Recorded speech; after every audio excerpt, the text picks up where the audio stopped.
여러분 안녕하십니까? 제가 지금 나와 있는 이곳은 서울 종로구에 있는 주한 일본 대사관과 마주한 평화의 소녀상 앞입니다. 오늘 추운 날씨 속에서도 불과 몇 시간 전까지 이곳에서는 1315번째 수요 집회가 열렸습니다.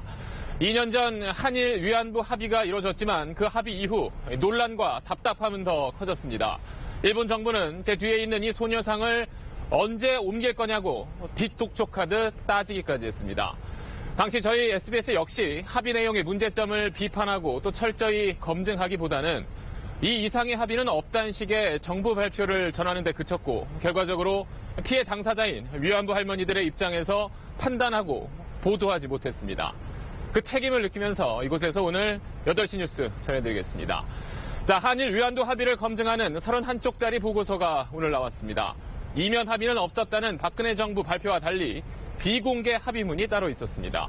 합의 대가로 일본이 청구서 내밀듯 이루어졌던 비공개 내용을 먼저 김용태 기자가 전하겠습니다. 이면 합의는 일본이 불편해하는 소녀상 뒤에 숨겨져 있었습니다.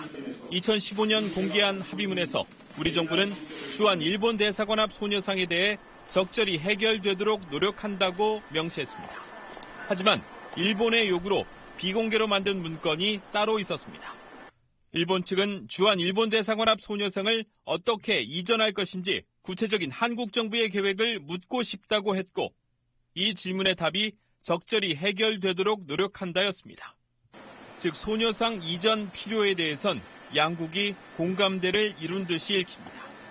또 일본 측은 제3국에서 소녀상이나 기림비를 설치하는 것은 적절하지 않다고 표명했고 우리는 정부가 관여하는 것은 아니지만 이러한 움직임을 지원함 없이 한일 관계 발전에 노력한다고 답했습니다. 특히 정대협 등 관련 단체의 불만 표명에 동조하지 말고 설득해달라는 일본 요구에도 정부는 설득을 위해 노력하겠다고 밝혔습니다. 한국 쪽에 일방적으로 부담이 되는 관련 단체 설득 등이 다시 비공개 부분에 들어가게 되었습니다. 불균형한 합의가 더욱 기울어지게 되었다고.